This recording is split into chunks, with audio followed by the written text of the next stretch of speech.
지금 요새 이제 굉장히 힘들게 아마 이제 고생을 하고 계신데, 그 고생이 헛되지 않게, 이 대구의 정치 지형이 좀 바뀌어야 되지 않느냐. 그거는 여기 계신 분들, 대구 민주당이 사는 길이기도 하면서, 우리나라의 미래를 지금 이 국가 반란 세력들이, 반국가 세력들이 이 발목을 잡고 있는데, 그 지지 기반이 대구 경북이 아니냐. 저는 대구 출신으로서 참, 정말로 다른 지역 사람들한테 미안하고, 속이 아프고, 뭐, 여기 계신 분들 다 그러실 건데. 그래서 이제, 이번 사태를 계기로 해서 대구의 정치 지형이 좀 바뀌기를 좀 간절히 소망을 하면서, 그러기 위해서 하여튼 뭐 오늘 제가 발표하는 게 조금이나마 뭐 도움이 좀 되면 좋겠습니다. 근데 이제 제 발표 내용이 보통 이제 이 대구를 얘기하면은 막 대구 최고, 대구 중심 막 이렇게 얘기를 하지 않습니까? 저는 좀 그렇게는 좀 얘기 좀 하기 좀 어렵겠다. 그러니까 우리나라 전체적으로 수도권 집중의 문제, 그 다음에 지방 소멸의 문제를 해결한다는 그런 관점에서, 그러니까 제가 이제 이 책이 이게 제가 한 4, 5년 정말 제가 영혼을 갈아 넣어가지고, 한 2000년대 이후에 해외에서 균형 발전에 관한 연구된 것, 우리나라에 소개가 안 된 것들도 좀 많습니다. 그래서 그런 것들을 싹싹 찾아가지고 이제 그걸 우리나라에 어떻게 적용시켜 볼 건가를 좀 정리를 좀 한 건데, 그런 관점에서 보면은 지금도 IT 시대이기도 하고 교통이 발달하고 통신이 발달하고 해서, 그래서 대도시에 사람들이 모일 필요가 없다. 그래서 미국이나 유럽에서는 중소도시 중심의 이 국토 체계, 이쪽으로 상당히 많이 연구가 되고 정책이 나오고 또 인구가 그렇게 이동을 하고 있거든요. 그래서 대구 경북이라는 관점에서 보면은 경북과 대구가 공생을 해야 된다. 같이 발전해야 된다. 저는 기본적으로 그런 생각을 하고 있습니다. 그래서 그런 속에서 대구가 어떻게 위치 설정을 어떻게 해야 될 건가. 이를테면은, 그러니까 지금 이제 대구 경북 통합에 관해서 얘기를 하고 있는데, 그러면은 대구 경북 통합 어떻게 할 것인가? 안동으로 도청 이전했으면은 그건 그대로 존중돼야 되는 게 아닌가? 그래서 이제 서울과 세종시의 관계, 또 뭐 미국 예를 들면 워싱턴과 뉴욕의 관계, 경제 중심 도시와 정치 행정 중심 도시의 역할 분담이 좀 돼야 되지 않느냐라는 그런 생각을 좀 하고 있습니다. 그래서 대구 경북에서도 대구는 경제 중심 도시, 그다음 이제 도청이 이전됐으면은 거기는 뭐 지역 정치 행정의 중심 도시고 좀 이렇게 역할 분담이 좀 돼야 되지 않느냐, 그런 생각을 좀 가지고 있습니다. 그래서 그 내용이 여기 이제 좀 나오게 될 건데, 이제 여기 계신 분들은 다 이제 대구에서 활동하시고 대구에서 살고 계신 분들이라서 그 부분이 어떻게 받아들여질지 잘 모르겠습니다. 일단 이제 그 나중에 이제 토론을 통해서 한번 또 조정을 좀 해봤으면 좋겠습니다. 들어가기 전에 제가 요새 이제 여기 지금 온다 그래도 안 오니까 로마사를 같이 공부하자는 사람들이 있어가지고 로마사를 보면서 제가 개인적으로 이제 라틴어를 혼자서 좀 공부를 좀 하고 있습니다. 이제 언어에 그 문화가 들어있고 법 제도나 이런 것들 사고와 사상이 다 있다고 우리 보통 얘기를 할 수 있는데, 우리나라의 옛날 격언, 속담, 또 중국의 그 고사성어 이런 거 비슷하게 그 라틴어의 명문장들이 있더라고요. 그 명문장에 유럽의 오늘날 전 세계의 이런 민주공화국의 그 정신이 몇 개의 문장에 라틴어 문장에 있더라고요. 이 레스 푸블리카 레스 포퓰리, 그러니까 우리나라 헌법 1조 민주공화국, 대한민국 민주공화국이다. 근데 그 영어의 리퍼블릭이라고 한 말이 이 레스 푸블리카 여기서 왔더라고요. 레스 푸블리카, 공적인 것, 레스, 공적인 것은 레스 포퓰리, 국민의 것이다. 그러니까 레스 푸블리카 여기에서 이미 공화국의 그러니까 공적인 것, 이게 이제, 이걸 이제, 그러니까 국가죠, 국가. 국가라고 하면 공적인 것이다. 지금 이 우리나라의 보수 집단들은, 이 국가의 역할을 맡고 있으면서 전부 사적 이익을 우선해가지고 국가가 지금 난장판이 돼 있지 않습니까? 이 기본적으로 공화국이라고 하는 것은 국가라고 하는 것은 공화국이고 공화국이라고 하는 것은 공적인 것이다. 공적인 것은 국민의 것이다. 국가는 국민의 것이다. 이 민주공화국 정신 여기 굳이 다 들어있는 것 같아요. 폭스 포퓰리, 국민의 목소리는 폭스데이, 신의 하느님의 목소리다. 민주주의 정신 여기. 그 다음에 이제 밑에 이거는 수만 뉴스 수만 유리아 최고의 법은 최고의 악법이다. 최고의 그 불법이다. 그 영혼이 없는 법정신을 제대로 가지지 못한 법기술자들이 얼마나 위험한가 하는 것이 이 로마 유럽 역사에서 로마 법이 그 함무라비 법전, 로마 법전, 나폴레옹 법전 가 근대 법으로 이렇게 와 있는데 그 로마 법에서 이 영혼 없는 법률가들이 얼마나 위험한가 하는 이 말이 있는 것 같아요. 마리스트라우스 렉스 에스트 로펜스에서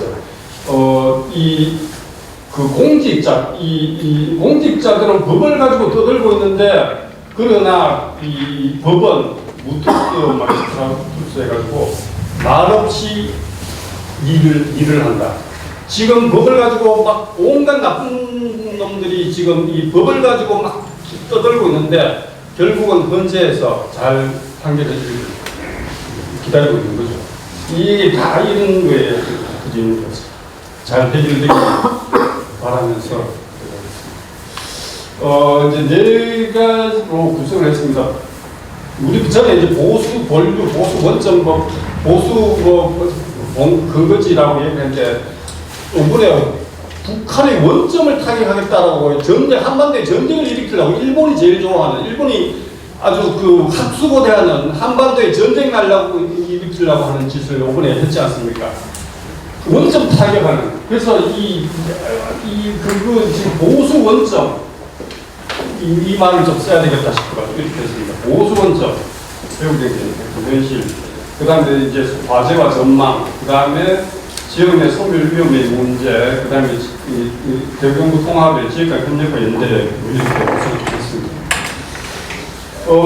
대구경제 현실이 서울 대비해서 보면 2021년도 현재 보면은 1인당 GRDP 서울이 51.4%고 1인당 개인 소득은 그보다 이제 조금 더 높아서 81.9%입니다. 근데 이 특별시 광역시 중에는 제일 꼴찌입니다. 제일 꼴찌. 도대체가 지금 이때까지 어떤 통계에서는 부산이 제일 꼴찌고 이게 임금으로 보면은 1인당 그 근로자 노동자 임금으로 보면은 부산이 제일 낮고 그다음에 대구가 꼴찌시 2등으로 나오는데 개인 소득 GRDP하고 개인 소득으로 보면은 대구가 지금 꼴찌입니다. 도대체가 뭘 했나 지금 중앙정치 이 보수 이 대구 출신들이 그렇게 많다고 하는데 뭘 했나는 걸 여기서 볼 수가 있습니다.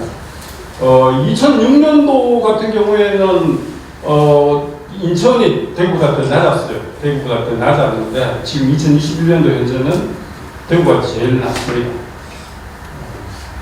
지금 이제 울산이 공단이 밀집해 가지고 2006년도에는 울산이 서울보다 더 높았는데 개인 소득이. 근데 지금은 울산도 서울보다 낮습니다. 서울이 지금 제일 높습니다. 그러면서 대구 대도시들이 우리나라 이 지속 가능성, 이 출생률을 통해서 지속 가능성을 지금 위협을 하고 있죠. 대한민국의 출생률이 선진국에서는 뭐 세계에서 지금 최저라는 건 잘 알고 계시죠. 2022년도 이렇고 2023년도는 이보다 더 낮아졌죠. 이게 지금 어반 레드레이스라고 해가지고 우리나라만의 특이한 현상은 아니고 세계적으로 선진국에서 이런 현상들이 있습니다. 대도시에서 그만큼 생존 경쟁이 더 치열하기 때문에 어반 레드레이스가 해서 도시의 이 쥐들의 이 경쟁 이런 말이 있거든요. 그래서 이게 지금 대도시가 지금 서울, 부산, 인천, 대구 출생률이 제일 낮습니다. 구군별로 보면은 서울 관악구, 대구 서구에서 여기 지금 서울에 각 구들이 있고, 그다음 대구 서부하고 대구 남부가 여기 있습니다. 그다음 부산 중부가 있고, 이 지금 이 서울하고 그다음에 부산, 대구가 우리나라 전체 출생률을 떠들고 있는 그 대한민국 지수이 지금 미국에서 이 누굽니까? 뭐죠? 그 사람이 우리나라 이렇게 출생률이 걱정해지고 있는데. 그래서 우리나라에서 균형 발전은 인구 감소 지역들은 출생률이 이렇게 높습니다. 그래서 균형 발전은 그 지역의 문제일 뿐만 아니고 우리나라 전체 생존의 문제, 전체 지속 가능성의 문제라는 걸 볼 수가 있습니다. 그 다음에 이제 소멸 위험 지역, 이거는 이제 그런 자연 출생률 플러스 사회적 이동의 결과죠. 사회적 이동의 결과인데, 이 지금 소멸 위험 지역 대구에 2021년도에는 대구 남부 서부가 들어있었는데, 지금 그 한국고용정보원에서 발표한 걸 보면 2024년도에 소멸 위험 지역으로 대구 동부도 추가로 들어갔죠. 부산도 지금 많고 대구도 많고 한데, 그래서 이거를 지금 어떻게 봐야 될 건가. 지금 이제 그 산업의 문제라든가 뭐 이런 문제도 있고, 그 다음에는 아주 냉정하게 이야기를 하면은 부산과 대구가 그 지금 그 지역 인구 수용 능력을 초과하고 있는 게 아닌가.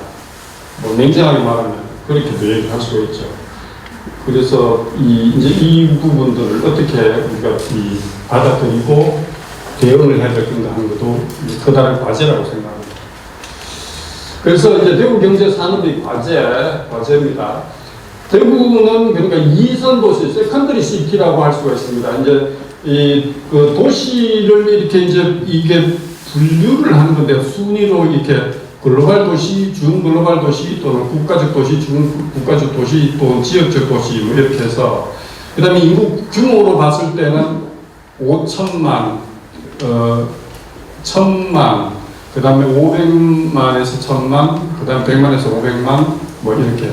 대구는 그러니까 이제 매조 규모, 인구 규모로는 매조 규모고, 그 다음 역할로 보면은 국가적 내지는 중국가적, 뭐 요런 정도. 그러니까 여기에 세컨더리 시티 여기에 들어있다고 볼 수 있겠습니다. 이선 도시 대구입니다.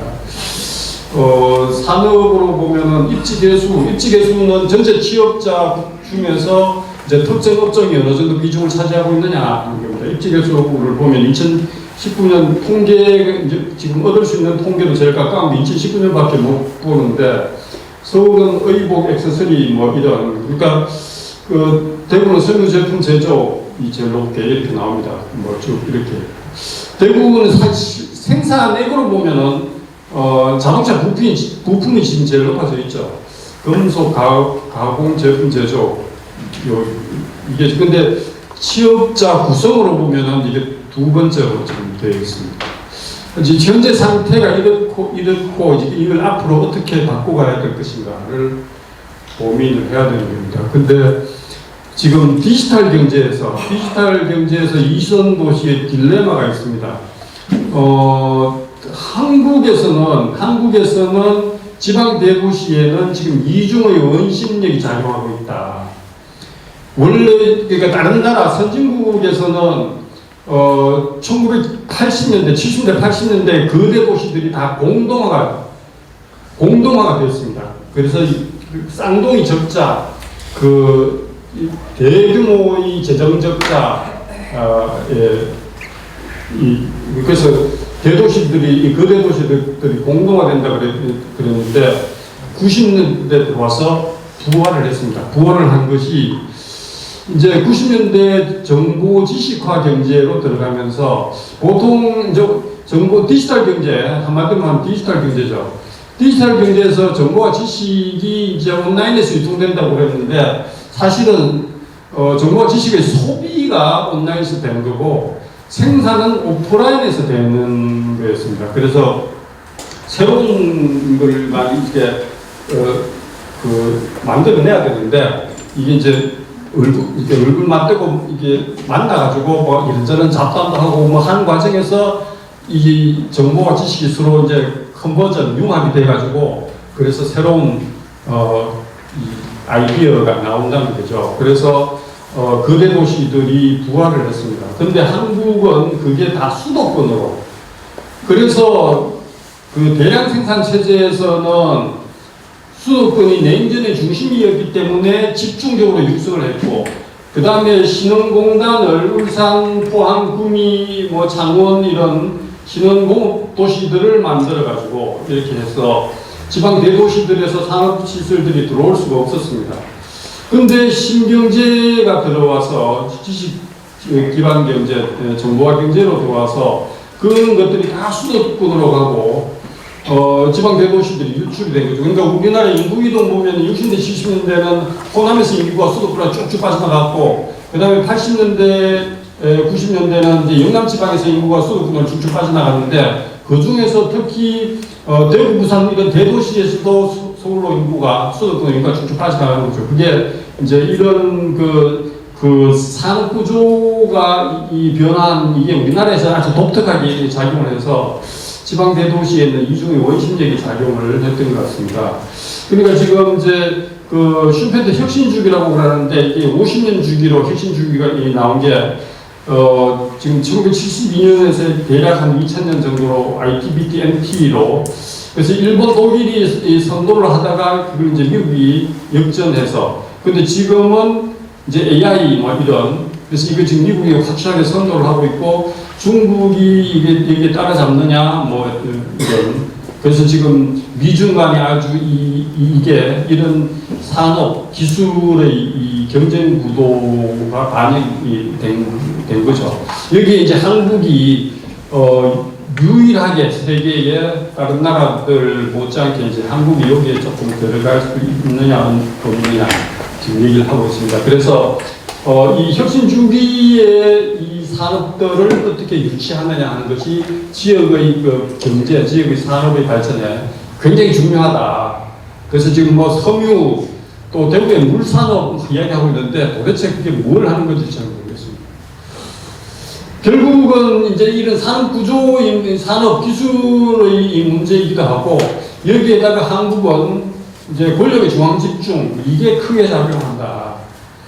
그래서 이게 이제 세계적으로 보면은 이 정치 체계, 정치 체제에 따라서 수도권 집중 얼마나 되는가 하는 게 이렇게 나와 있습니다. 그래서 불안정한 독재 일대의 그 도시 집중률, 수도권 집중률이 제일 높고, 그 다음에 불안정한 민주주의, 그 다음에 안정적인 독재, 그 다음에 안정적인 민주주의의 도시 집중률이 이렇게 됩니다. 그런데 우리나라는 불안정한 민주주의죠. 여기 있다고 볼 수가 있죠. 그래서 이거를 어떻게 이제 전체적으로 우리 사회를 안정적인 민주주의로 가져가면서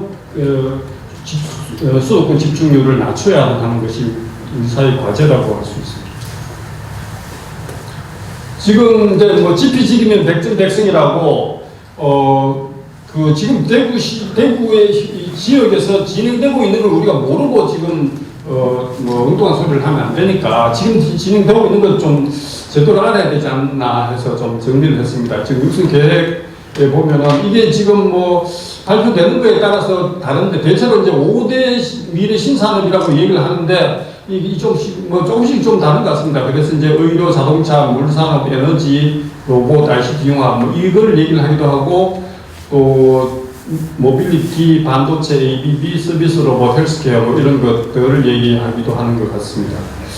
그래서 이것들이 이제 어느 정도 진행이 되고 있나, 이 어느 정도 성과를 내고 있나, 또 앞으로 어느 정도 실제로 이 성장 가능성이 있는가 이런 걸 우리가 잘 이제 봐서 이제 문제점을 지적하고 또는 다른 대안을 제시를 해야 되는데, 그걸 이제 앞으로 이제 해야 되는 과제입니다. 오늘은 하여튼 지금 현재 이렇게 진행되고 있는 것을 좀 모았습니다. 그래서 지금 현재 로봇 산업이 대구에서 한 233개 정도 된다라고 얘기를 하고 있고, 그래서 로봇 프레비시 사업이라고 해서 24년도에 21억 원으로 지금 하고 있고, 그 다음에 AI 로봇 글로벌 혁신 특구로 지정이 되어 있습니다. 뭐 이렇게 하고 있는데, 이게 이제 전문가 평가에서 보면은 이게 모두 부품 제조 기업이다. 최종 완성, 그러니까 대만의 경제가 발전한다고 그랬지만은 그게 한국에 비하면 안 되는 게 뭐냐. 대만의 경제는 참 중소기업들이고 최종 완성품 제조이 없는 거죠. 다 이제 부품 제조하는. 우리나라는 그래도 뭐 자동차나 뭐 조선이나 다 이 최종 완성품 제조하는 기업들이 있으니까 그게 뭐 대기업이든 독점 기업이든 뭐 그런 비판도 있긴 또 이제 물론이지만은 어쨌든 간에 최종 조립 업체들이 있어야 되는데 이게 대구에 지금 이 로봇 기업들이 부품제 현대 로보틱스도 있고 뭐 하긴 한데 대체로 모든 부품 제조업이라는 평가가 있습니다. 그 다음에 디지털 헬스케어 산업, 이게 이제 최근에 지금 하고 있는 건데, 2022년도에 광주에서 먼저 이제 이 국비가, 80억, 그 다음에 2023년도 국비가 광주에서 80억, 그 다음에 대구에 20억, 뭐 이렇게 지금 투자가 되고 있습니다. 그러니까 이제 사업기간을 광주는 2022년부터 4년, 대구는 2023년부터 5년, 대전도 이렇게 하고 있습니다. 근데 이제 이게 이제 대구 같은 경우에는 의료기기 산업, 그 다음에 바이오링크, 지역 의료 체계 효율화, 뭐 이렇게. 근데 우리나라는 의사 단체들의 로비력이 워낙 세가지고 원격 진료를 아직 못하고 있죠. 그 코로나 국면 그럴 때에 부분적으로 예외적으로 조금 했는데 그거를 좀 해야 되는데 경북 같은 넓은 지역이나 이런 지역에서는 그런 걸 좀 해야 되는데 그런 거를 못하고 있죠. 그런 걸 못하고 있으니까 도대체 이 헬스케어라고 하는 것이 이게 이 붕어빵에 그러니까 붕어가 없다는 식으로 이 뭘 하는지 잘 모르겠어요. 이게 좀 또 전문가 이걸 좀 들어가면서 이게 평가를 좀 엄밀하게 좀 해야 됩니다. 이게 바이오링크 지역의료 체계 효율화 병원과 병원 간에 우리가 엑스레이를 찍었을 때 그거를 전에는 CB를 환자가 이제 들고 다니고 한 번씩 할 때 병원에 돈 2만 원씩 내고 이렇게 했는데 그걸 그렇게 안 해도 된다. 다 이제 이게 네트워크로 연결돼가지고 이제 안 해도 된다. 이제 그런 얘기를 하는 것 같아요. 근데 그거 하는데 매년 20억씩 5년간 돈을 넣어야 되는지 잘 모르겠습니다. 의료기기 산업도 이게 원격 의료가 이게 안 되는데 헬스케어 뭘 하겠다는 건지 이게 좀 하여튼 제가 지금 오늘 결론을 말씀드릴 수는 없는데 뭘 하는 건지 좀 평가가 필요하다까지만 말씀드립니다. 그다음에 반도체하고 미래 모빌리티가 있는데 반도체는 지금 이렇게 이제 사업 계획은 굉장히 거창한데 사실은 이게 조금 급조된 감이 있습니다. 삼성하고 하이닉스가 이제 주로 용인이나 뭐 탕정이나 뭐 이제 아산 탕정 이제 그쪽에 막 공장 짓는다 그러고 그러면서 지방에서 반발이 나올 것 같으니까 급조해가지고 지방에서 이제 이 반도체 산업을 육성하겠다 이런 식으로 정책이 좀 급하게 처음에 발표된 걸 봤을 때는 좀 그랬었는데 지금도 이거를 구체적으로 얼마나 투자를 어떻게 하고 이런 거는 제가 아직까지 보진 못한 것 같습니다. 그래서 이게 실제로 어느 정도 가능할지. 그리고 이 반도체는 이게 진입 장벽이 굉장히 높은 산업입니다. 이 서플라이 체인 면에서도 그렇고 이 초기 투자 면에서도 그렇고 굉장히 진입 장벽이 높은 산업인데 이 실제로 어떻게 진행될지는 좀 더 봐야 될 것 같습니다. 미래 모빌리티 같은 경우는 지금 이 1,749억 원을 투입한다라고 얘기를 하고 있고, 그 다음에 모빌리티 모터 혁신 기술 육성 사업에 5년간 191억 원, 그러니까 연간 한 40억 정도 투입이 된다고 발표가 되어 있습니다. 지금 현재 통계상으로 나타나기로는 대구의 성장 산업으로는 제일 순위가 높은 거는 이거 지금 2024년도는 아직까지 통계가 11월 달까지만 나오고 아직 안 나옵니다. 그래서 2023년까지만 볼 수 있는데 기타 정밀 화학 원료 이게 지금 2차 전지 소재입니다. 2차 전지 소재. 이게 23년 현재는 대구의 최대 수출 산업이다. 물론 지금 이제 24년도에 소위 이제 전기자동차 캐즘 현상이 전 세계적으로 있어가지고 이게 이제 24년도에 어느 정도 됐는지는 이제 통계 좀 더 기다려봐야 되는데 하여튼 최근에 22년도, 23년도에 급속하게 지금 이 1248% 될 정도로 20년에서 23년 사이에 성장률이 높게 이렇게 수출이 많이 됐습니다. 그 다음에는 역시 자동차 부품 이렇게 되었습니다. 이 대구에서 양극재 수출이 전국의 24.5%를 차지하고 있다. 그러니까 대구하고 경북이 지금 전국의 이 2차 전지의 아주 핵심 클러스터가 되고 있다. 그리고 2차 전지는 전 세계적으로 아주 독보적입니다.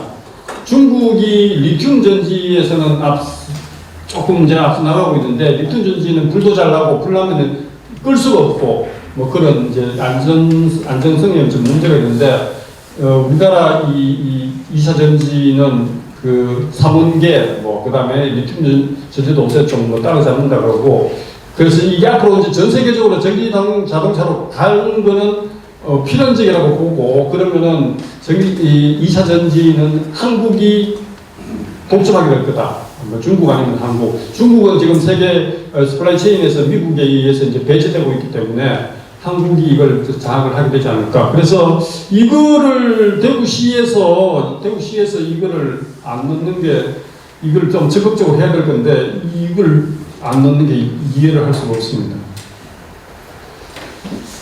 그 다음에 대구시 산업은 역시 대구시 산업은 고부가 가치 서비스업입니다.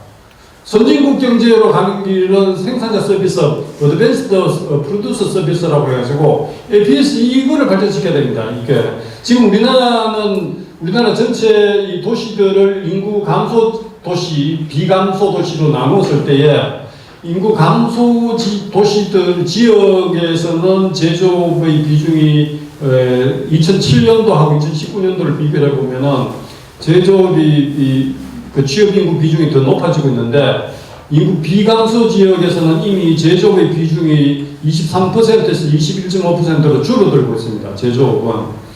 그리고 우리나라 제조업 강국이 세계적인 제조업 강국인데 지금 그렇게 이미 그렇게 되고 있습니다. 그리고 이제 그 전문과학기술 서비스업, 사업 지원 임대 서비스업 이런 것들이 APS에 속하는 것들인데 이것들의 그 취업 인구 비중이 빠르게 높아지고 있습니다.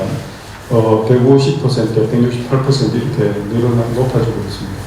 이게 그 1인당 GRDP하고의 상관관계를 보면은 아무래도 우리나라는 제조업 국가라서 중화학 분야 입지 개수하고 상관계수가 높게 0.7991로 높게 나옵니다. 근데 특광역시에 관해서는 특광역시에서 생산자 서비스 분야의 입지 개수도 높게 나옵니다. 특히 GRI하고 지역 소득, 지역 총생산이 아니라 지역 그로스 인컴, 지역 소득하고 관계 보면은 생산자 서비스 분야하고 상당히 높게 나옵니다. 0.3277 상당히 높게 나옵니다. 그러니까 중화학 분야의 한 절반 정도, 이게 앞으로는 점점 이 비중이 높아질 거다.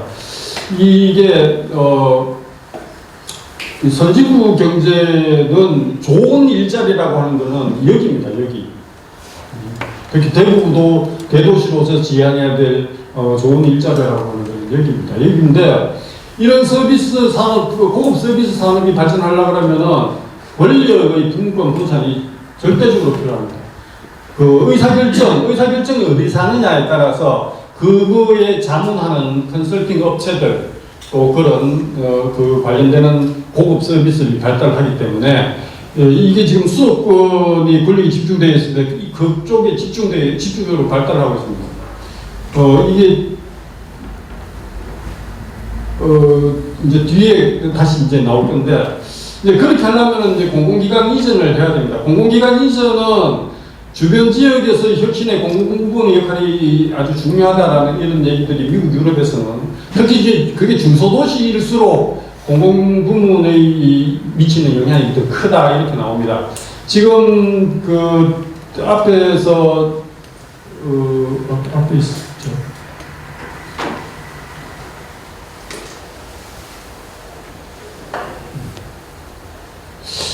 뒤에.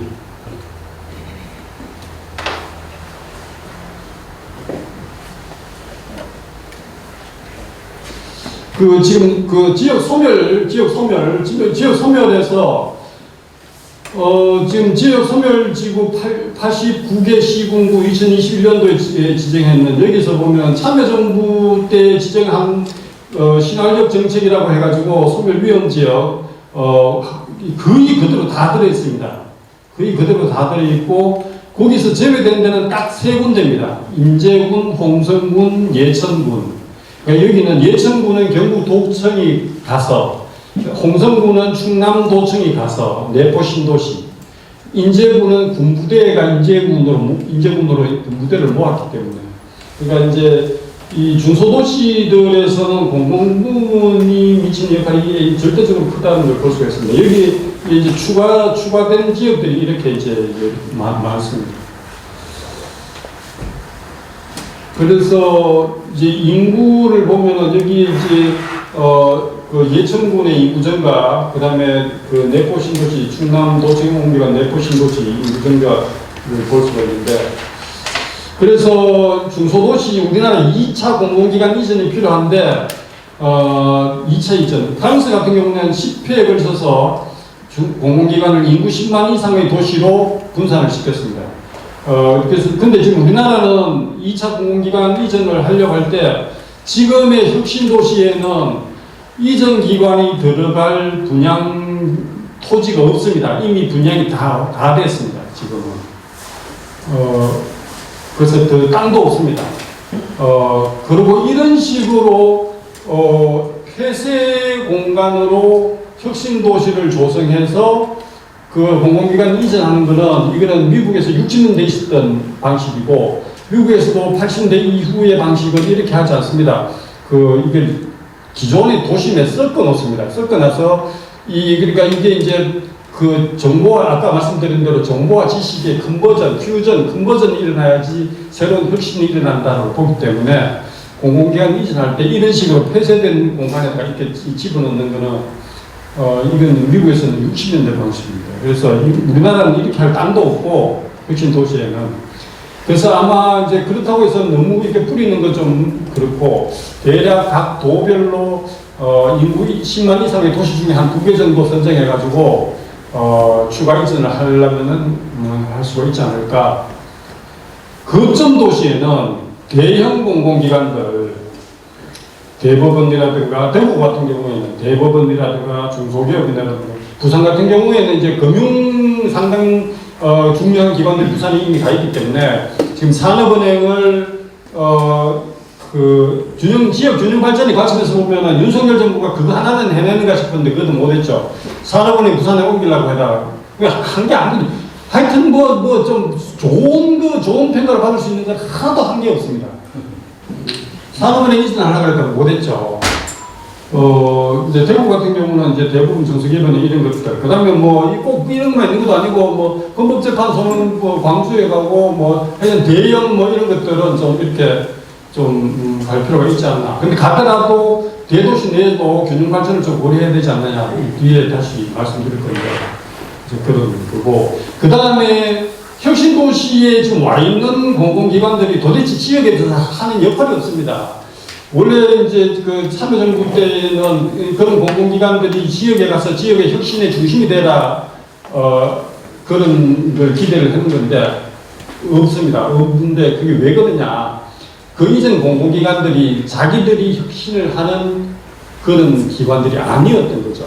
거기는 다 그 정부 부처의 바로 1급 산하 기관으로서 공공정책을 관리하는 기관들입니다. 그래서 거기 사람들이 지역에 혁신을 하고 이런 거는 할 수 없습니다. 그런 공공기관들이 투자한 방관 반민의 기업들이 또 있습니다. 그 기관들을 추가 개선을 해야 되는데 이걸 지금 안 하고 있습니다. 이것들이 와야지. 그것들이 오면은 여기에 산업용지는 이거 땅을 아껴놓고 지금 분양을 안 하고 있습니다. 안 하고 있는데 이게 지금 못 채우고 있습니다. 산업용지 여기에. 클러스도 마찬가지고 여기도 지금 못 채우고 있습니다. 이거를 왜 하는지 이해를 할 수가 없습니다. 지금 2021년도인가 국토부가 얘기를 해서 대구시나 경상북도나 이런 기존에 이전한 공공기관들의 그 산하 관광 반민의 공기업들을 어떤 거를 유치할 건지 조사도 다 되어 있습니다. 조사 다 되어 있어. 경북도에서도 보고서 아주 참한 보고서도 나와 있고 다 있는데 그걸 왜 하는지 이해를 할 수가 없습니다. 그 다음에는 이제 과학정책, R&D 투자, 그 다음에 대학 정책까지 여기 넣을 수는 없어가지고 그것들 이제 분권분산 시켜야 되는 겁니다. 과학연구는 수월성의 문제가 있습니다. 수월성. 과학연구는 뭐 이거를 예산을 나눠먹는다 이런 소리 나오면 안 되지 않습니까? 이게 지역정책과 충돌될 가능성이 많다.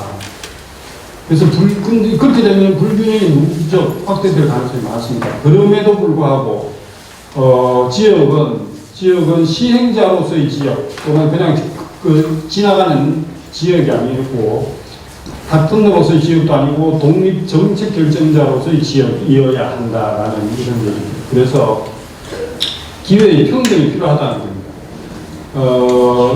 연방국가의 경우에는 당연히 지역과학 정책이 있습니다. 연방국가가 아닌 영국, 잉글랜드, 일본만 하더라도 우리나라에서는 공무원들이 일본에 무슨 정책이 한다 그러면 뭐 바로 뺏겨가지고 하는데 이거는 아직까지 안 하고 있습니다. 일본의 47개 도덕위원이 자체과학기술 계획을 가지고 있고 선의 6곳은 자체과학기술협의회를 가지고 있습니다. 이게 이제 굉장히 중요한 거죠. 이런 얘기를 균형발전위원회나 뭐 이런 데다가 자꾸 얘기를 하니까 요새 이제 라이즈 사업, 그러니까 대학의 지원 권한을 지방에다가 넘겨준다라고 이야기를 하고 있습니다. 라이즈 사업을 지금 이제 시작을 하려고 하고 있습니다. 하고 있는데 이게 지금 문제는 지역 정치, 시장 도지사의 입김하고에서 벗어나는 자율적인 독립적인 가버넌스가 필요합니다. 이거는 지금 그러니까 이런 그러니까 국가고등교육위원회가 지금 만들어져 있는데 이 지금 제대로 운영은 제대로 안 되고 있는데 그런 산하의 각 지역 고등교육위원회가 필요합니다. 그래서 지역 정치 행정에서 시장 도지사 대학들이 시장 도지사의 눈치 안 보는 그렇게 하려면 독립적 가버넌스도 안 되고 지금 안 되고 있습니다. 교통망이 상당히 중요합니다. 교통망이 뭐 이거는 지금 대구는 지금 잘 되고 있어서 길게 얘기할 필요는 없을 것 같은데 하여튼 대구는 최근에 이제 중앙선 복선선철, 중부 내륙철도, 그다음 대구 광역철도, 그다음 대구 도시철도 1호선 연장 뭐 이런 게 지금 되고 있습니다. 근데 도대체가 이 군특회계라고 균형발전 특별회계, 균형발전하는 그 예산을 서울에 GTX에 넣는데 들어가는 도대체가 이게 도대체 군특회계를 이런 식으로 써도 되냐고 얘기를 했는데 이 결국 서울 중심의 그 의사결정 구조 때문에 이런 일어납니다. 서울은 인구가 많기 때문에 어떤 사업을 기획을 해도 타당성 조사라고 하는 이 관문을 넘어설 수가 있습니다. 지방은 인구가 줄어들고 있기 때문에 뭘 하려고 해도 예타에 걸려가지고 이게 잘 안 되고 있습니다. 그래서 인프라 건설에 자치분권이 필요하다. 이 네트워크가 굉장히 중요합니다. 네트워크가.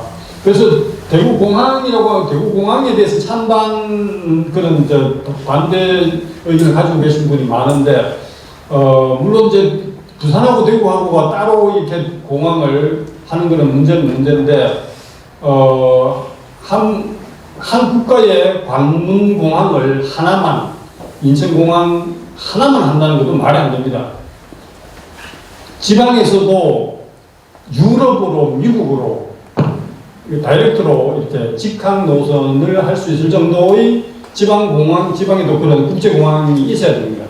근데 지금 그걸 부산하고 대구가 지금 의견이 갈려가지고 따로따로 하고 있는데, 저는 개인적으로는 하여튼 어떻든 간에 지방에도 국제공항이 필요하다. 저는 그런 생각하고 있습니다. 이게 이제 글로벌 시장, 글로벌 네트워크의 연결의 문제, 이것 때문에 그 도시의 위계, 순위가 결정되기 때문에 굉장히 중요합니다. 뭐, 그 다음에는 이제 우리, 여기 계신 분들은 뭐 길게 얘기 안 해도 잘 알고 계실 거라 생각하는데, 열린 도시, 건강한 비판이 살아있는 도시. 이게 뭐 정치적으로도 그렇고, 사회적으로도 그렇고, 도대체가 그 폐쇄된 도시, 닫힌 도시, 그 서로 의견이 충돌하지 않는 도시, 이런 도시는 희망이 없습니다. 왜 그러냐? 창의 계급이 중요하기 때문입니다. 그러니까 일자리를 향해서 사람이 이동하느냐, 창의적인 사람민들이 일자리를 만드느냐, 이게 이제 논쟁거리입니다. 논쟁거리인데, 둘 다 맞는 거죠. 그래서 창의계급이 이제 중요하다는 건데, 창의계급이라고 하는 건 문화가 융합되는, 여기에서, 융합하는 이런 역할을 해주는 거죠. 그래서 그게, 그러니까 그런 거를 도시화 효과라고 합니다. 도시화 효과. 비슷비슷한 것들이 밀집해가지고 서로 시너지 효과를 내는 거는 지역화 효과, 로컬리제이션 이펙트라고 그러고, 이 어바니제이션, 도시화 효과는, 이거는 서로 다른 의견과 이런 것들이 기술이나 이런 것들이 서로 부딪혀서 새로운 것이 나올 수 있는. 여기에는 3T가 필요하다고 했습니다. 탤런트, 테크놀로지, 그 다음에 토너런스입니다. 관용이 있어야지. 그래서 이제 리차드 플로리다라는 사람은 이 대도시의 관용을 측정할 수 있는 척도로 제일 간편하게 쉽게, 그래서 샌프란시스코 같이 무지개, 이제 동성애자들을 얼마나 수용하느냐, 이런. 그러니까 차별금지법, 이런 거가 얼마나 작용 역할을 하느냐, 이런 거를 봅니다. 이런 걸 보는데 우리나라는 차별금지법 도대체 안 되고 있죠. 안 되고 있고. 이 토너런스가 굉장히 중요하다라고 이야기를 합니다. 그래서 이 도시 외지인들, 그 외지인들이 대구에서는 30년 살아도 대구는 좀 벽을 느낀다. 이런 얘기, 거리감을 느낀다. 이런 얘기를 하는데, 외지인들이 와서 섞여서 살 수 있는, 이게 그 발전의 잠재력이라고 얘기를 합니다. 다른과 틀린 견제가 없이. 그래서 이제, 그 다음에 이제 지역 내 소멸 위험의 문제를 좀 봐야 될 것 같습니다. 우리나라 지금 소멸 위험 지역이 89개 시군구고, 이 중에서 부산, 대구 이런 대도시에서 한 7군데입니다. 7군데를 제외하면은 82개 시군구인데, 그래서 여기는 절대적으로 지역이 소멸되는 지역들입니다. 그래서 이제 그 대책이 저는 이제 주된 관심사였는데, 그래서 유럽이나 미국에서는 지역 혁신 체계론에 대해서 이렇게 이제 기업과 정부와 대학 연구소가 산학연관 협력을 하는, 이걸 이제 지역 혁신 체계라고 부르고, 이걸 이제 그러니까 이제 노무현 대통령이 지역 균형 발전 정책을 그냥 별로 그냥 감상적으로 그냥 감정적으로 한 게 아니고, 미국이나 유럽에서 90년대에 이런 정책의 경험, 이런 것들을 정교하게 발달했던 것들을 가지고 와서 균형 발전 정책을 했던 겁니다. 했는데 유럽에서는 2000년대 들어와서 반성을 했습니다. 이런 거는 미국의 실리콘밸리라든가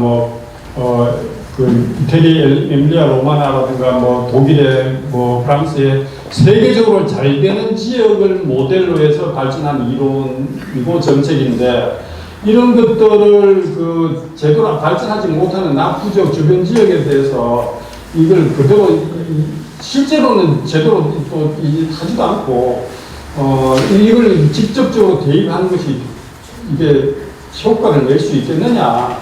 성공한 지역 모델을 여러 지역에 복지가 가능하냐 이런 이제 반성을 했습니다. 그래서 이런 낙후 지역에 대해서는 좀 더 밀착해서 정책을 만들어야 된다라고 얘기를 하고, 그래서 이렇게 낙후 지역 주변 지역이 생기는 원인이 뭐냐? 이게 거리가 떨어졌으냐, 입지 문제냐? 아니다. 그게 권력의 문제다. 권력의 문제, 그 다음에는 글로벌 네트워크와의 연결 문제, 글로벌 네트워크의 계층성 문제다라고 이렇게. 그래서 아까 보여드렸던 대로 이 정치 체제가 어떠하냐, 뭐 이런. 그래서 85개국 중에서 77개국이 수도 중심으로 집중이 되어 있다, 이런 얘기를 했는데, 이제 거기에서 중소도시는 정책의 사각지대였다. 우리나라만 그런 게 아니고 유럽이나 미국에서도 이제 그런 반성이 있었고, 우리나라는 더군다나 또 지방자치법 상에 이렇게 되어 있습니다. 그래서 인구가 좀 커지면은 특별시, 자치시, 광역시, 특례시로. 그러니까 도청이 있다가 도청에 있어서 인구가 많아지면은 독립을 합니다. 그러니까 이거는 그 도민들에 대한 배신이죠. 그래서 광역시로, 특례시로 이렇게 독립을 합니다. 그럼 이제 도청이 또 다른 데로 가고. 그러니까 이제 그렇게 되니까 이제 중소도시는 정책의 사각지대였죠. 우리나라가 더 심했다. 우리나라가. 이제 뒤에 이제 나오는데 하여튼 그래서 이제 대도시 내의 지역 소멸 문제는 이런 절대적인 그 지역의 소멸하고 좀 다르지 않느냐, 제 생각이 그렇습니다.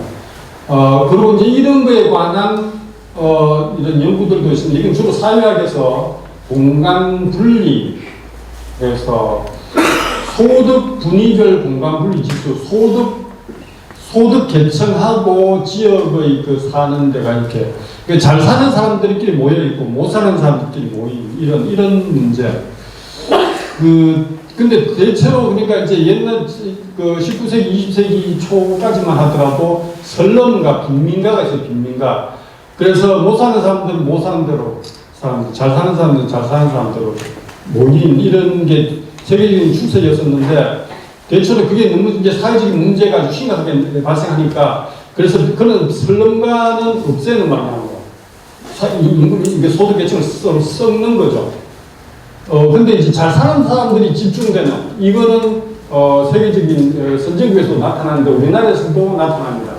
우리나라에서 이런 이제 연구가 별로 없는데 거의 유일한 이런 연구 결과를 보면은 2009년, 2021년에 보면은 하위 5%, 25%, 그 다음에 상위 95%, 75% 여기 공간 분리 지수가 분석이 되어 있는데, 광역시들이 문제입니다. 광역시들이 이게 지금 서울이 따로 되어 있지 않아가지고 서울하고 비교를 할 수가 없는데, 이게 서울하고 수도권으로 지금 뭉뚱그려서 지금 이게 분석이 되어 있는데, 하여튼 지금 광역시가 서울은 거의 연담화라 그래가지고 수도권은 다 이게 서로 지금 이제 묶여져 있죠. 묶여져 있어가지고 뭐 수도권이라고 해도 봐도 뭐 괜찮을 것 같은데, 근데 광역시가 이게 지금 공간 분리 지수가 2021년도에도 가장 높고 5%, 25%에도 가장 높고, 다른 수도권이나 광역도보다 훨씬 높습니다. 또 75%, 95% 여기에서도 이 광역시가 공간 분리 지수가 상당히 높다. 그러니까 이게 지금 그동안에 광역시에서 이걸 제대로 못 봤던 겁니다. 이게 주목을 하지 않았던 겁니다. 그리고 이건 뭐냐? 도시 계획상의 도시 기능 배치에 문제가 있다는 겁니다. 이거는 주민의 정치 세력화의 문제. 권력 엘리트 지역에 각 지역별로 권력 엘리트들이 모여 사는 그 지역 중심으로 개발이 됐다는 겁니다.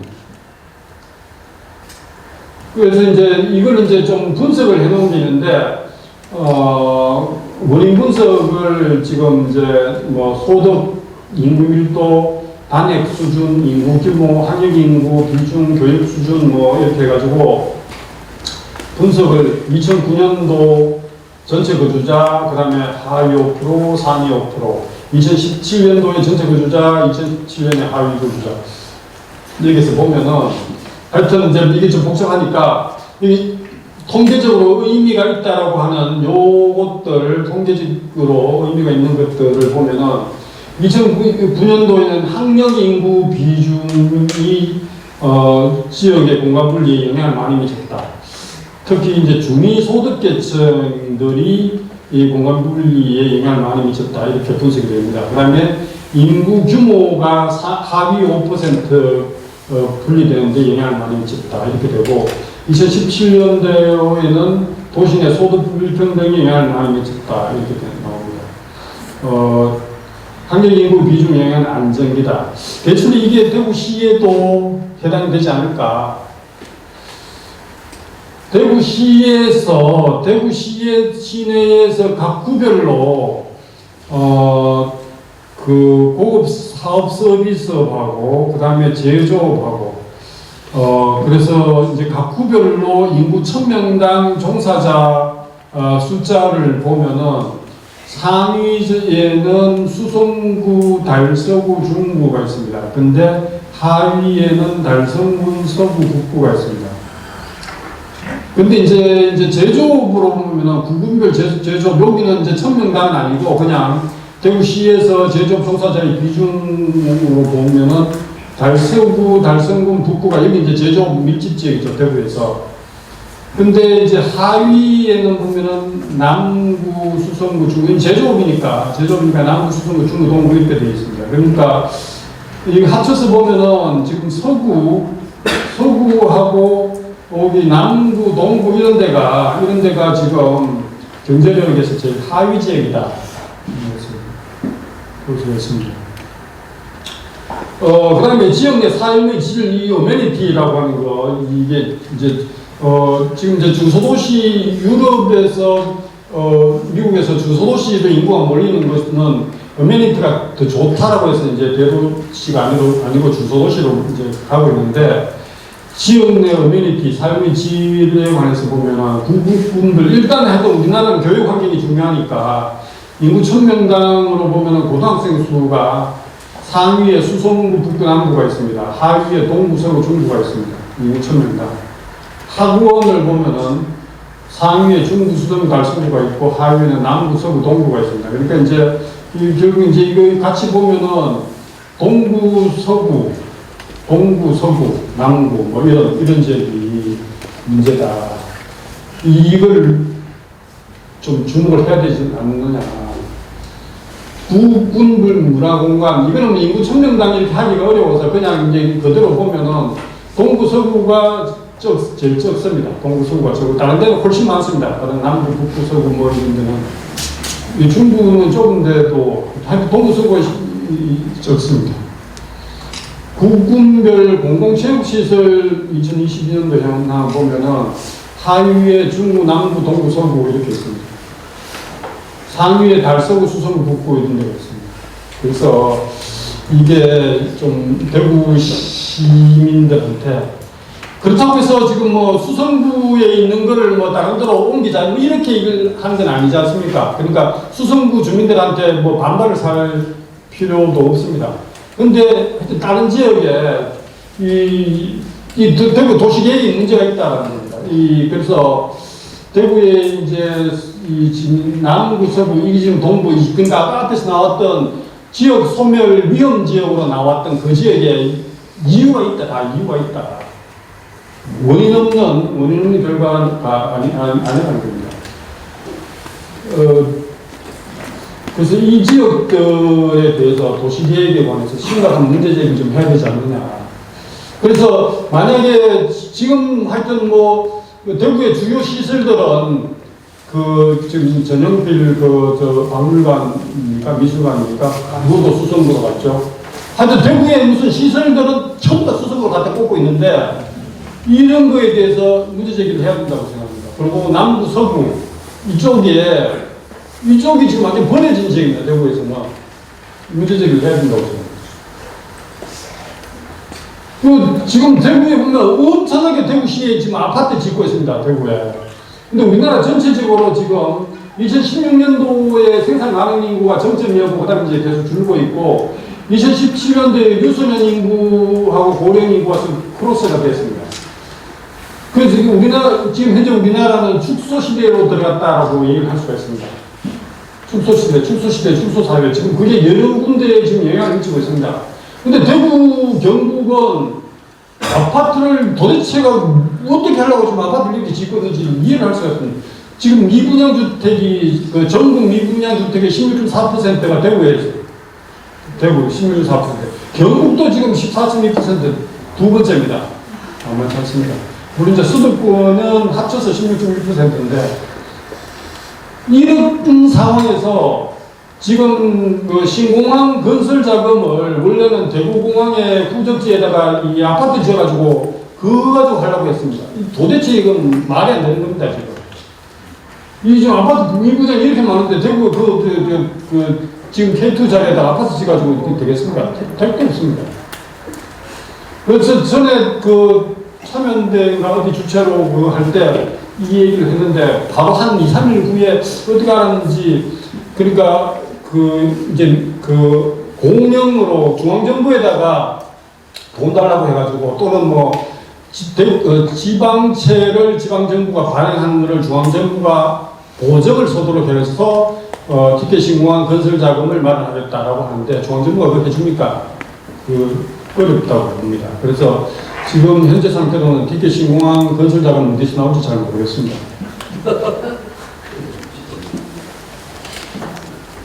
그 다음에 이제 지역 간 협력과 연합에 관해서 이건 하여튼 공항 만드는 거 아까 제가 이제 말씀드렸죠. 공항 만드는 거 좋고 해야 되는 건데 그걸 제가 고춧가루 뿌리는 게 아니고 하여튼 저는 이제 지금 주로 이제 팩트 중심으로 지금 말씀드리고 있습니다. 지금 시간이 좀 많이 됐는데 지역 간 협력과 연합에서 대구 경북 통합에 관해 가지고 대구시가 기대 효과에 관해서 2045년도 참 멀게도 잡는데 지금 2025년도 20년 후에 GRDP가 8,400, 연평균 성장률이 1.4% 9%로 대구 경북 인구가 2,200만에서 2.4배로 생각하면 도대체가 이게 지금 우리나라 인구가 전체적으로 줄고 있는데 이렇게 사기를 도대체 말도 안 되는 건데 이 대구 경북 인구 2.4배로 적어가면 다른 지역은 어떻게 됩니까?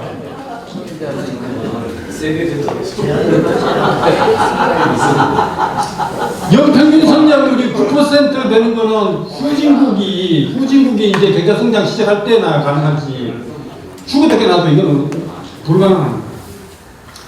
경상북도는 조금 양심적이라 가지고 조금 대구 경북 행정통합 특별법안에 관해서 뭐 이렇게 이제 법안의 내용들을 이렇게 정리를 하고 있는데 완전한 자치권과 자치법권 강화, 그 다음에 확실한 재정 보장과 재정 자율성 강화, 뭐 이런 것들. 근데 이런 것들은 어차피 이제 정권 교체를 해야 된다고 봐야죠. 그리고 이제 국힘당은 위헌정당으로 해서 정당 개혁을 봐야죠. 그러면은 민주당 정부에서 이런 걸 해야 되는 겁니다. 지금 이런 것들. 어차피 대구 경북 통합이 되든 안 되든 이런 것들은 해야 되는 겁니다. 그 다음에 이제 시군이 자치권 강화도 어차피 전국적으로 해야 되는 건데, 이 중에서, 그러니까 주로 이제 이 통합의 효과가 나타나는 것은 주로 이제 이 자치권을 강화해서, 특구 조성 특례부여, 그 다음에, 첨단산업 특례부여, 이런 거에서 효과가 날 겁니다. 근데 이제 그린벨트 해제 이런 거는 안 됩니다. 이런 거는 지금 아무리 지방 자치 분권을 하더라도 환경을 파괴하는 거, 환경 문제 이런 거는 또 노동 문제에 관해서는 아마도 제가 예상하기에 이것까지 이런 식으로 하면 나라 국토가 엉망이 될 거라고 생각합니다. 이건 아마 이렇게 하는 건 좀 어렵지 않을까 예상합니다. 대체로 지금 그러니까 경기 해체 효과에 관해서 분석을 하는 것들을 보면은 그러니까 이제 나프타라든가 또는 유럽 EU를 결성하는 이런 거 그러니까 이제 국가를 통합했을 때 나타나는 효과, 그거를 이제 지역을 통합했을 때 어떤 효과가 나타난다고 분석을 하고 있는데, 대체로 이런 정도 얘기합니다. 장벽 해체 효과, 무역, 그러니까 지금 뭐 지역 간에 지금 뭐 관세가 있는 거 아니지 않습니까? 그러니까 관세나 뭐 이런 게 있는 게 아니니까 이 지역 간에 이런 게 나타나기 어렵죠. 그 다음에 이제 정치 행정적인 조정하는 효과, 이런 건 있겠죠. 그 다음에 문화적으로 뭐 크게 다른 거 없지 않습니까? 그러니까 정치 행정적인 조정 이런 걸 좀 원활하게 할 수 있다. 그러니까 이제 지역 정책의 효율성 정도, 이게 이 정도 과학적으로, 그 다음에 해외 사례에서 보면 이 정도 효과가 있습니다. 그 다음에 생태 환경 보호 관리, 요런 측면에서 산이 다 연결되어 있고 강이 다 연결되어 있으니까 그런 것들을 관리하는 것을 지역이 서로 협력하면 효과적으로 할 수 있다는 거죠. 그래서 지금 메가시티냐 메가리전이냐 얘기를 하고 있는데, 메가시티에 관해서는 신자유주의 때 이때 국민국가 간 쇠퇴한다 그러면서 각 나라별로 대표적인 대도시 메가시티를 유성해야 된다 이런 얘기들을 했습니다. 근데 그렇게 하다 보니까 그 대도시에서 혼잡 비용이 많아지고 비효율성이 높아지고 생태는 파괴되고 이런 문제들이 발견이 된 겁니다. 그래서 이제 2000년대 이후에는 유럽이나 미국에서 그렇게 메가시티가 아니고 메가리전이다. 도시 간 협력과 연합 이런 것들. 그래서 각 도시들이 따로따로 하던 거를 서로 같이 하는 이런. 그래서 유럽과 미국에서 메가리전으로 메가지역, 메가리전으로 해서 할 경우에 앞으로 이렇게 고용과 인구 면에서 그 지역들이 더 늘어날 거다라고 지금 예상을 하고 있습니다. 그래서 주요국의 메가리전에 유럽이 한 8군데 정도 얘기하고 있고, 미국은 한 10군데 정도 얘기하고 있습니다. 이 미국 같은 경우는 땅이 넓어서 그전에는 미국 국내에서 이 비행기 타고 주로 국내에 이동을 했는데, 여기 이제 고속철도를 놓자, 이런 얘기들을 하고 있습니다. 이게 지금 중국에서 되고 있는 게 상당히 미국은 지금 자극을 받아가지고 이렇게 하고 있습니다. 그래서 이제 이 메가리전에 관해서 이게 이제 거점 도시 간에 뭐 협력도 하고 경쟁도 하자. 그 다음에 중소도시와 농촌도 같이 발전시키자. 기본적인 철학은 이런 겁니다. 그러니까 이게 대도시, 어느 도시 하나를 집중적으로 키우자라는 게 아니고 서로 협력하고 같이 발전하는. 이제 거기에서 이제 서로 시너지와 경쟁도 하고, 그러니까 여기에 이제 중소도시의 도움이 없이는 불가능하다. 그래서 유럽에서는 전략적 소지역주의라고 얘기합니다. 홍준표 시장이 경북에서 뭐라고 떠드니까 소지역주의라고 해서 막 이게 좀 부정적인 낙인을 찍어가지고 얘기를 하는데, 외국에서는 전략적 소지역주의라고 해서 메가리전이 만들어질 때는 도시와 도시의 그 중간 지역들, 중간의 중소도시들, 농촌들이 발전할 수 있도록 메가리전을 기획을 해야 된다, 발전시켜야 된다, 그런 얘기를 합니다. 그래서 지금 이런 그 논의들 또 정책이 다 이런 관점, 메가리전 다 이런 관점에서 지금 되고 있는데, 우리나라에서 이런 거에 관해서 전혀 얘기를 하지 않고 메가시티 해가지고 도대체가 그래가지고 서울에다 김포를 갖다 붙이겠다고 하는 이런 그것도 제가 보기에는 주술적인 그래서 중소도시는 삶의 쾌적함, 자연 친화적이기도 하고 현대의 도시 기능도 갖춘, 그러니까 휴먼 어메니티, 인문적 편의 시설도 어느 정도 가지고 있고 내추럴 어메니티, 자연 공간도 가지고 있어서 중소도시 그런 이점이 있다는 겁니다. 자연적, 문화적, 사회적 시설 면에서 이런 그 이점이 있다는 겁니다. 그리고 농촌에 대해서 중소도시들이 갖는 기능들이 있다. 그래서 중소도시는 대도시보다도 적은 투자로 높은 개선 효과가 가능하다라고 얘기하고 있습니다. 유럽하고 북미에서는 중소도시로 실제로 인구가 이렇게 이동을 하고 있습니다. 2000년대 이후로. 그전에는 대도시의 인구 이동이 율이 더 높았는데 2000년대 이후로는 농촌, 중소도시, 그 다음에 대도시 이동이 이렇게 바뀌었습니다. 우리나라는 지금 요 중소도시들이 줄어들고 있고 100만 이상의 대도시들이 늘어나고 있고, 그 다음에 아주 작은 도시들이 늘어나고, 양극분해가 일어나고 있습니다. 지금 그 유럽의 선진국이라고 하는 영국, 독일, 프랑스, 이태리 이런 나라들 다 이제 선진국들인데 우리나라하고 인구 차이가 별로 없습니다. 사실은 독일이 통일되고 나서 8천만인데 우리나라도 뭐 통일되고 나면 비슷하죠. 그런데 50만에서 100만 이상의 도시의 비율이 우리나라 15.9%로 압도적입니다. 또 10만 이상의 도시에서 비중도 높고, 그래서 근데 이제 5만에서 10만의 도시들이 다른 나라들은 비중이 36%, 66% 이렇게 되는데 우리나라는 11%밖에 안 됩니다. 이게 지금 더 그렇게 되고 있다는 거죠. 더 지금 이렇게.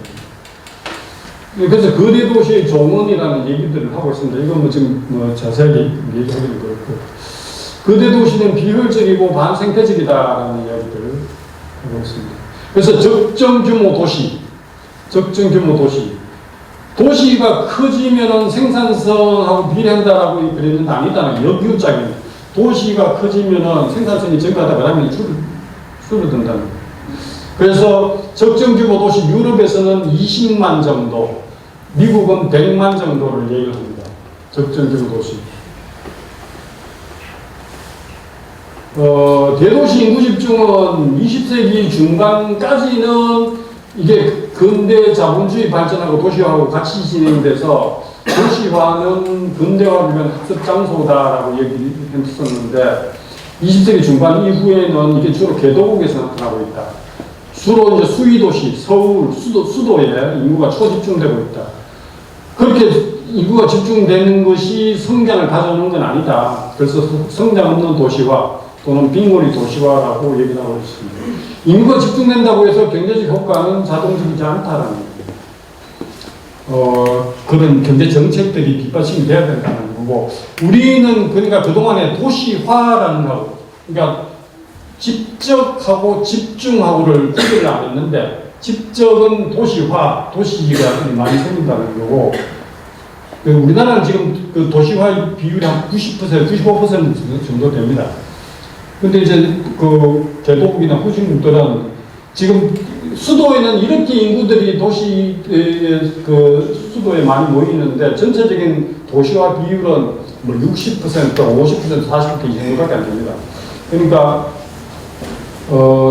도시화는 더 돼야 되는데 도시 집적은 돼야 되는데 집중은 또 다른 문제라는 겁니다. 집중은 특정 도시에 수도에 인구가 모이는 문제라는. 그래서 이제 남부 경제권이 필요하지 않느냐라고 생각을 하는 겁니다. 이게 이제 앞에서 중요하다고 말씀드렸던 사업 서비스업을 보면은 사업 서비스업이 산출 개수를 보면은 그러니까 이 남부권에서 그러니까 이제 경기도가 남부권 영호남 지역에서 산출 개수가 1.326입니다. 합쳐서 수도권은 6.929입니다. 근데 대구 자체 말고 영호남에서 남부권에서 사업 서비스업의 산출 개수가 0.282밖에 안 됩니다. 0.282. 그러니까 이게 경기도의 업체들이 영호남 남부권에서 매출을 올리는 정도로 된다고 그러면은 사업 서비스비 대구가 6배 더 성장할 수 있다는 거고, 서울 정도로 남부권 영호남에서 매출을 올린다 그러면은 25배 성장이 가능합니다. 사업 서비스비 대도시가 발전을 해야 되는데 낙후되어 있다는 거예요. 이게 대구는 0.28인데 부산은 0.60은 부산은 대구보다도 3배, 뭐 3배까지는 아닌데 훨씬 더 높습니다. 부산, 광주도 0.314인데 대구가 대구 경북 외에서 올리는 산출 개수는 0.054, 부산은 부울경 외에서 올리는 게 0.075입니다. 훨씬 더 높습니다. 광주도 훨씬 더 높습니다. 광주 전남에서 올리는 것보다도 그 외 지역에서 올리는 게 0.09인데 결국 왜 이렇게 낙후되어 있는가 이걸 좀 생각을 해야 되겠다.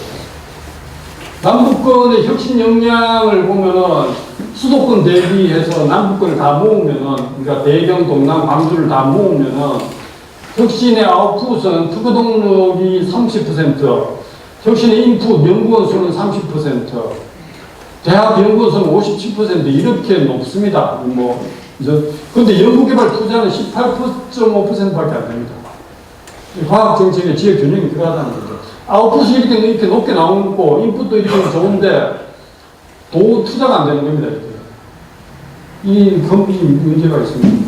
벤처기업 수는 43.3%인데 제조업이 높고 지식 분야는 17.6%밖에 안 됩니다. 이건 지식 분야 특히 심각하다.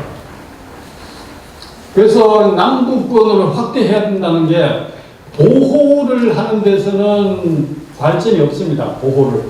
그러니까 대구 경북 이렇게 하면은 그 안에서 정치 행정적으로 보호를 받아야 된다는 거고 이걸 경쟁이 돼야 됩니다. 그러니까 경쟁이 되는 데서 이게 그 분업화도 되고 생산도 발전하고 발전할 수 있는데 경쟁을 촉진하기 위해서도 남북권을 좀 확장해야 된다.